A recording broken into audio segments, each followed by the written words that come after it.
ქობულეთში არასტანდარტული მანდარინის მიმღების საწარმოს მუშაობით დროებით შეჩერებას გლეხების უკმაყოფილება მოჰყვა. მათი ინფორმაციით საახალწლო უქმეებთან დაკავშირებით ობიექტი ოფიციალურად 3 იანვრამდე ისვენებდა, თუმცა ციტრუსის მიღება არც დღეს განახლებულა.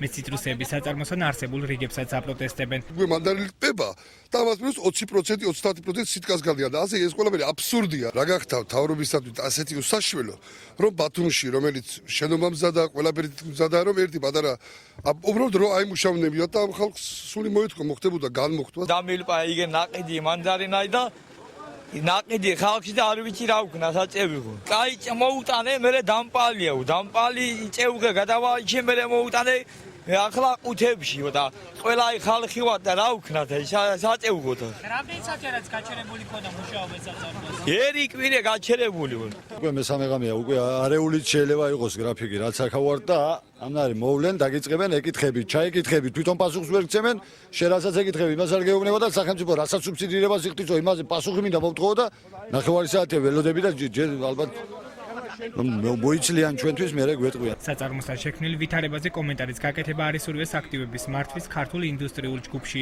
აჭარის სოფლის მეურნეობის მინისტრი აცხადებს, რომ ობიექტმა ფუნქციონირება დანადგარების წყობრიდან გამოსვლის გამო შეაჩერა. საურ ფუტკარაძის მტკიცებით არასტანდარტული მანდარინის მიღება მხოლოდ 7 საათით შეფერხდა. ყოველთვის პირდაპირ ვარ ახლა საწარმოა და საწარმოში ტექნიკური ხარვეზი, ტექნიკური მიზეზი, დეტალი გაფუჭდა, გაატყდა, გამოვიდა წყობრიდან.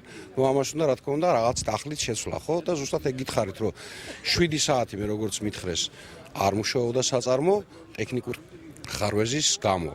გადაწყდა, ამჟამად თქვენ თვითონაც ხედავთ, რომ მუშაობს და სხვათა შორის მუშაობს როგორც არასტანდარტულის, ასევე სტანდარტულის მიღება, დაფასება და ექსპორტი, როგორც ჩვენ გითხრეს სანქტ-პეტერბურგში, რუსეთში. ციტრუსის მიმღებ საწარმოსთან არსებულ ვითარებას უფლებადამცველი თამაზ ბაკურიძე გაეცნო. მისი განმარტებით ობიექტის მუშაობის შეჩერების გამო საპროტესტო აქცია დილიდანვე დაანონსდა, რასაც საწარმოს დაუყოვნებლივ გახსნა მოჰყვა. 31 რიცხვში გამოაცხადა საწარმო დახურულად დავიდა 3 რიცხვამდე დასვენება.